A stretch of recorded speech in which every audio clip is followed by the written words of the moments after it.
about 50% of our audiences are non-gamers. So people who haven't played any games or don't play any games. And that was, kind of a shocking number to us too. What are we not learning about building and growing games for women? Hello and welcome to Growth Masterminds. My name is John Koetsier.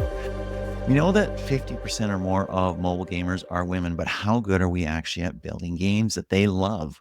Today, we're chatting with a superstar in gaming. She was a senior product manager at EA, also at Glue, worked up to chief product officer at the fashion game Dressed, and is now co-founder and CEO of her own company, Superbloom. She's led the team in building their hit game Venue, been named one of the 25 most innovative gaming startups for 2025 by GameSpeed. Her name is Emily Yim. Welcome, Emily. Hi, I'm so excited to be here. Thanks for having me. Awesome. Super pumped to have you as well. I want to start with a little bit about you, actually. You've had a super cool career, hit some of the big names in gaming. Now you're running your own publishing studio or gaming studio. Tell us your story. Yeah. So I started my gaming career in a friend's startup studio in New York. Made those invest and express game, as we call it in mobile gaming. So like decoration games and customization games. And studio got acquired by Zynga, and then I became a product manager. And I moved around different studios around New York and San Francisco, and most of my career has been in the States. And, I originally grew up in South Korea, made my move to New York, stayed in the States for 15 years. And then I moved to France, and I'm based in Bordeaux 5 years ago. And so I work for a London-based startup. And 3 years ago, I started my own company with my co-founder, Susha.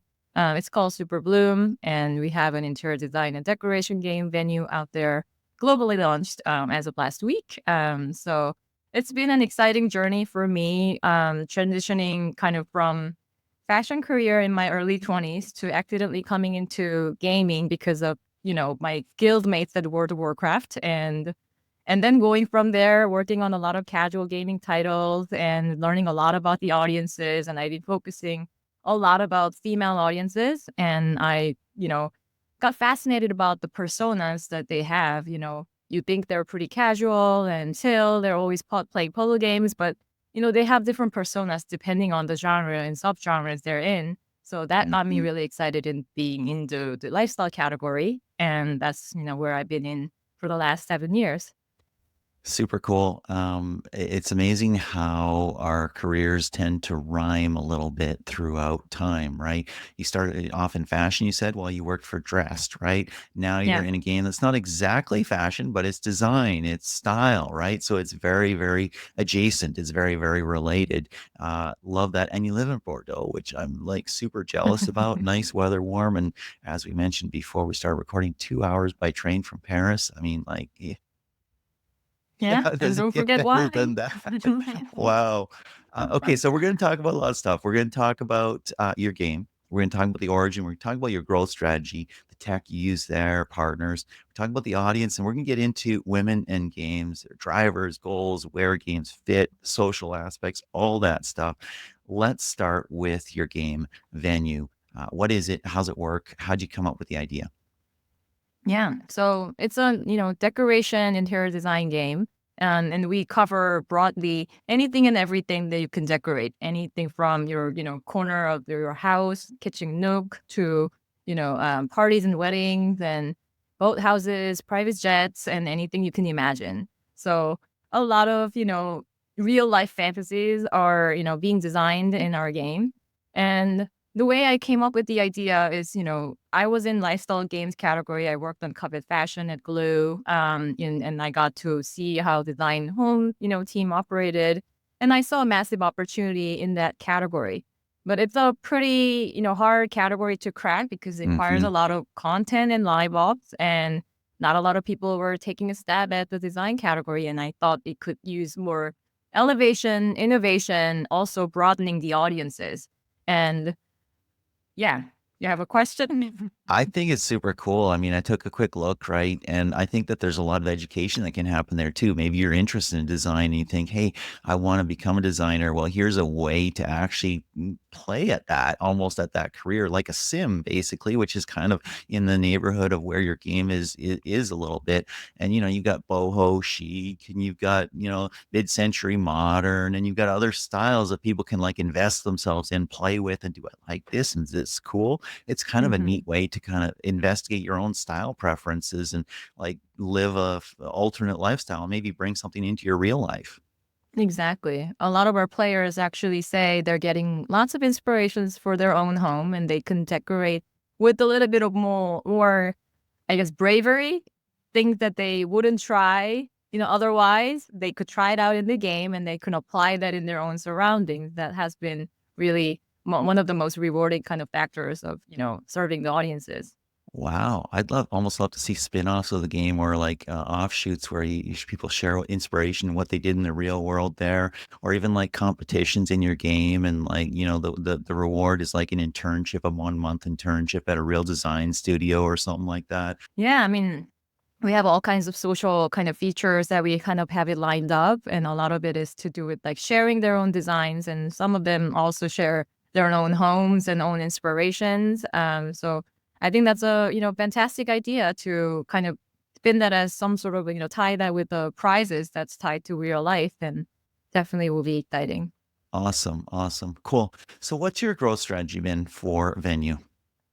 Yeah. So, it's a pretty, you can say, somewhat of a niche market because it's a design core sort of a genre. So the core loop is you design and customize, and then you submit those designs. The designs get voted by real players, and then you get a score. So the core is not a puzzle. And there's a lot of puzzle genre game that has design meta. And we wanted to kind of bring the casualized version of this, design category to the broader audiences who wants to design, but maybe who doesn't have, 15 minutes or longer to sit down and, go through all the each element in the design and customize it perfectly. It requires a lot of skills and also time and commitment.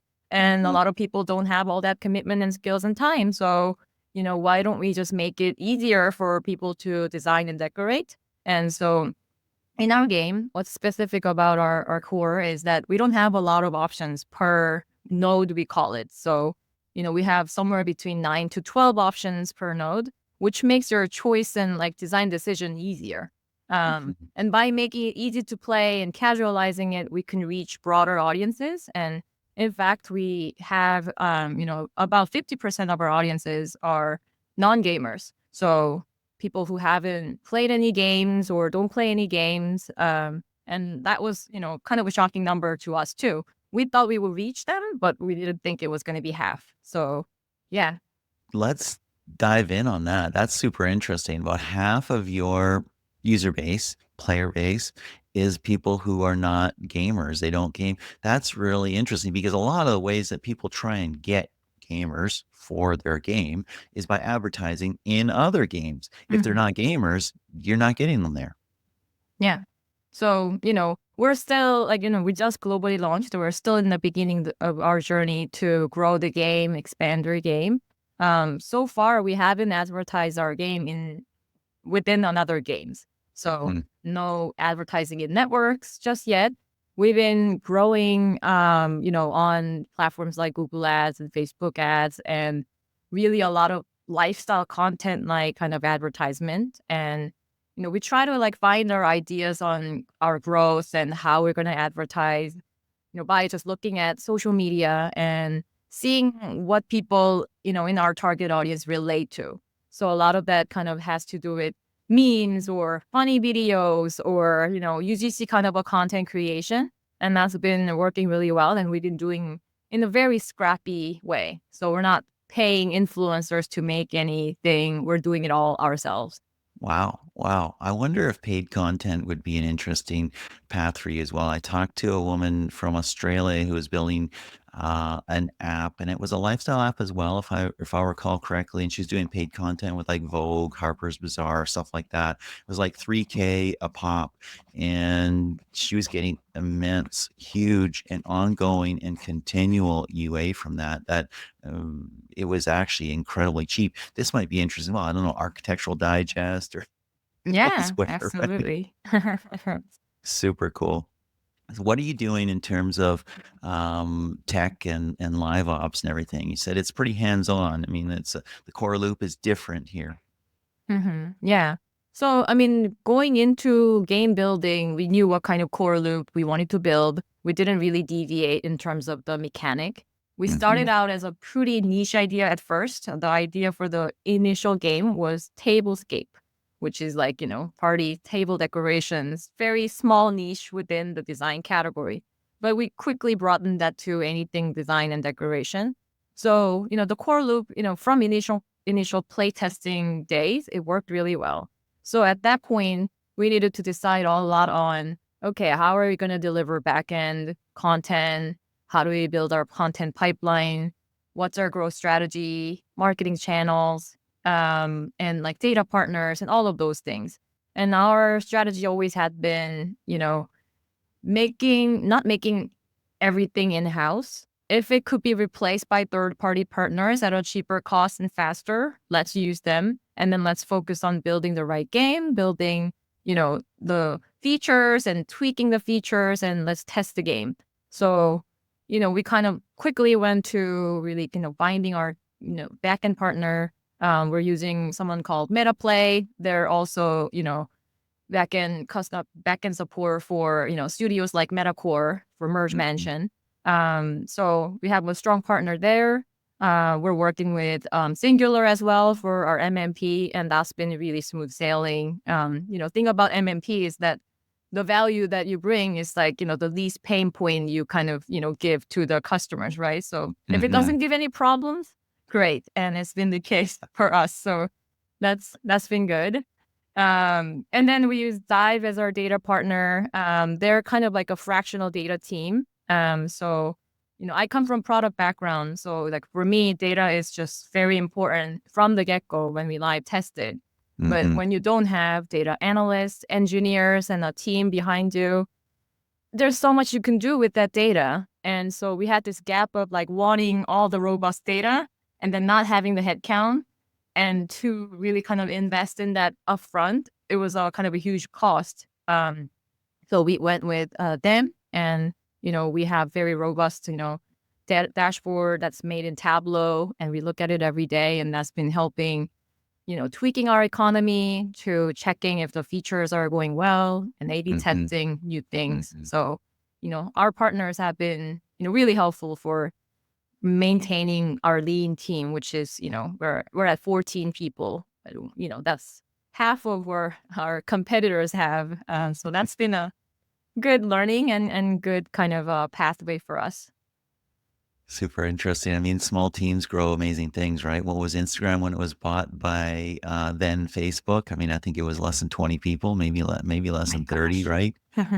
So small teams can build amazing things if they do it the right way and do it smart. I want to talk about women in gaming.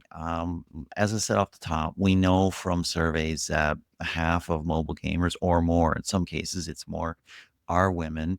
There are obviously games that have been built specifically for women. You've built and worked on some of those yourself, but what has the industry as a whole not really learned? What have you learned that most of us don't know about women in gaming? Yeah. I mean, that's like a big subject for me that I always think about. But what got me really into, getting fascinated by the women gamers persona, especially when I worked at lifestyle game titles, is that these gamers, they don't really consider themselves as gamers. They kind Mhm. of deny that, oh, I'm just using an app. And I'm not shooting and things. I'm not a gamer. right, not a gamer, but they would heavily engage. They would pay a lot. They are socially really active. And so they have this denial behavior, but also heavily engaging, very, I don't know, almost like a mid-core behavior. And I was like, who are these women? Like, why are they acting like this? And, I have built my hypothesis around it, which I think we're talking about 25 plus women in 30s and 40s. And when they grew up, they had a stigma around being considered as gamer. You don't want to be considered nerds or gamers or somebody who's addicted to games. And it has like a negative, connotation to it. So they want Yeah. to stay away. And they also want to maybe have some more real life value out of, gaming experience. And I think that's a very specific thing about lifestyle, genre audiences. And when we built our game, we kind of, crafted our art style to not be super gaming, not super cartoony. It needs to still have a balance. It needs to have exciting feel to it. Things needs to have animation. But we try to make it quite hybrid, in terms of aesthetics, between app and the game. Hmm. And so that's one thing that I learned. And also Can we motivations. double Yeah. click on that for a second Yeah. before you jump into other things that you learned? It's really interesting that you say that, because as you were talking, I kind of found myself in that camp. Like, obviously, I play mobile games, right? And I enjoy mobile games. Do I call myself a gamer? No. I mean, to me, and maybe that's an age thing. I don't know, but maybe that's still, it persists. My image of the gamer is it's the basement and there's the big TV and there's the, you know, things are being shot, things are blowing up, right? Right. Yes. You need to have a headset. Exactly. And you got this edgelord behavior with these, teenagers shouting at their opponents and stuff like that. And I'm like, yeah, I don't, but hey, so that's interesting. That's something we can explore deeper at some point. What else did you learn? Yeah. I think, interesting thing about the female audiences are also motivations. So what motivates them to play was a big kind of a question when we started to build the game. And there could be a lot about expression and creativity, but I think the core of a lot of this older adult women generation, it evolves around sense of productivity, sense of progression, doing something right every day, especially for mobile gamers. I mean, I contribute that to a lot of women at that age have chaotic life going on because of the life phases. They might have a kid, they might have a partner, they might, go through their career, which is stressful. There's a lot going on in their life. So they want something that's constantly giving them nudge in terms of like, I'm doing something right. I beat this level or I succeeded in this and I'm progressing and I have control really. And so that's something that we kept in mind when we were building our game. We wanted to give that positive reinforcement in terms of sense of productivity, sense of progression in a most bite-sized, easily accessible way. So you don't have to be a mid-core gamer. You don't have to sit down for 45 minutes to have that, dopamine of like, I got this, like I killed a boss. So that's not how we, imagine. So that's one big motivation. And another difference, especially for female audiences, is social motivation. So, when we say social, we usually just sort of, imagine competition, climb up the leaderboard, you win the tournament, or you do a PvP, I won. So a lot of competitive kind of motivation in terms of social side of mechanics. But for women, they like to be collaborative more than competitive. So, and they are very conversational. They like to chat. They want to exchange ideas. So really kind of beating somebody in the PvP is not something they really strive for. So, that different motivation, we're kind of facilitating differently within our social environment. So when we, show scores in our game, we don't show like in terms of like scores in leaderboard. You're the top, you're the 10th or 100th. Like that's not what we really kind of strive for. You get your score and then, that tells you how much, rewards you're going to get. But that's it. You don't get compared. And that's, working positively for our players. And they want to see other people's scores, but they don't necessarily want to be compared against them like next to each other. So yeah, that's another motivation difference. Super cool. Super cool. Absolutely love it. Really interesting. I love that. I mean, kind of fake social. Leaderboard is not social. Hey, come on, really? But that's the go-to reaction when people say social mechanic. Exactly. Oh, well, Are there safety aspects that you've had to build in? Because of course this connection is chat and communication and everything like that. And who knows who is who? And on the internet, the oldest joke goes, you could be talking to a dog, right? Did you have to build in something for that?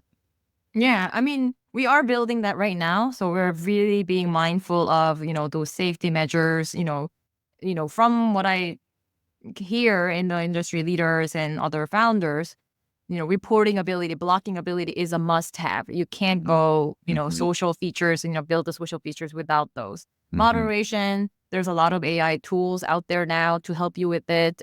So, you know, those are kind of things that we're keeping in mind. It's not going to be wild, wild west. And if you don't have any measures, it could easily go to that wild, wild west. So, yeah. Hmm. Hmm. Hmm. Cool. What's the next phase of your game? So you've launched, you're out there, you've got some early traction, things seem to be going well. I see that you got a fair number of reviews and things are happening on multiple platforms. What's the next phase? Is there a high gear to kick it in, and what does that look like? Because as we talked about like twice now on this podcast, half your players are not traditional gamers, not just the ones who don't identify as gamers, but they don't play games. Hmm. That's a very different puzzle to crack. Yeah, yeah, yeah. So, we're already kind of seeing things like, and this is a hard thing to do. While we're building many layers and features, live ops and all of that, we have to make it in a way that it's not complicated for people to understand. And Mhm. obviously, when you build more features, live ops tools, more bundles and packs and social features, there will be a new currency, a new term that gets introduced. And for our audiences, like we have to be very careful about it because they don't understand all of these terms and they like to keep it simple. And we're trying to keep it simple as much as possible. So that, one thing that we need to keep in mind for audience specific reasons. But this year we're really trying to grow our audiences, at a global scale.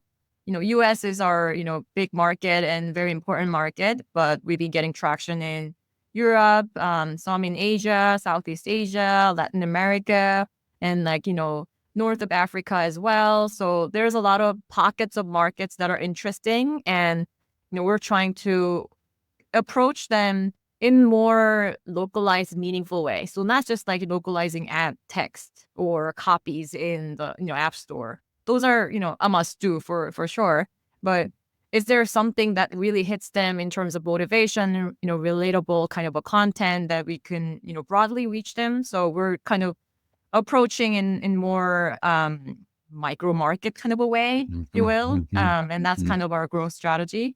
And in terms of features, we are building, obviously lots of live ops and as well as big social features. So, you know, that's I our big really like what ambition. you said about multiple cultures there and multiple geos because that is super interesting in your specific type of game.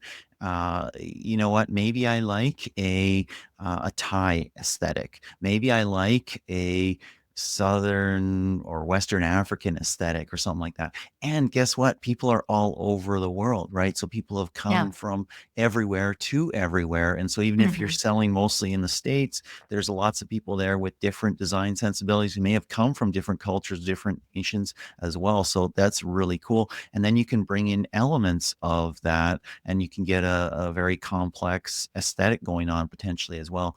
That's super cool. I also like what you said about complexity. I'll give you a secret. There's a game I've been playing for like, I want to say like 3 years, pretty high advanced in it, pretty good at it. Don't spend a ton in it, but at least a couple $100, something like that a year or Hmm. whatever. So not a whale, a little minnow, but there's a little monetization there. And there are literally pieces of that game. I'm like, what is this for? And there are ways of powering up different things. I'm going like, how does that work? You know, in this game for a very long time. And they keep adding 50 million different Yeah. layers of complexity here because they want to make, this way to make your ships better, this way to make your ships better, this way. And I'm like, okay, I'm sorry, I'm not going to sit down and study your game. Hmm. Yeah. Yeah. You're I'm gonna not you're going to gonna read a learn that part. manual. That is not why I'm taking your game up for about 3 minutes right now, right? I need a mental break from the day. Yeah. I need a quick hit of dopamine, right? I Hmm. need a win in a sea of losses. Hmm.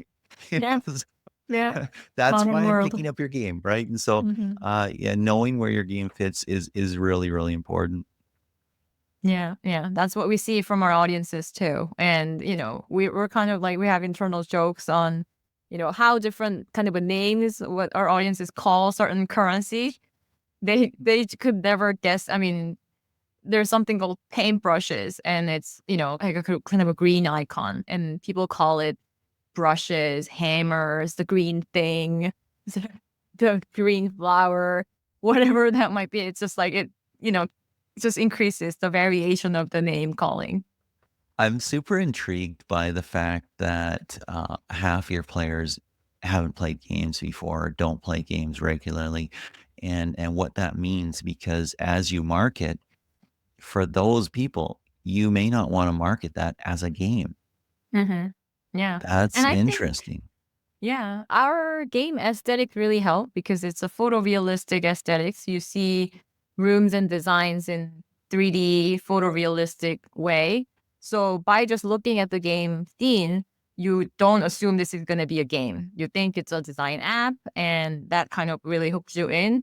And also, we kind of approach our advertising as a social media videos, and really kind of getting all these hooks from the real examples of our players. Mhm. For example, we have like one ad creative that's working really well, and it kind of started out with a very simple and silly idea.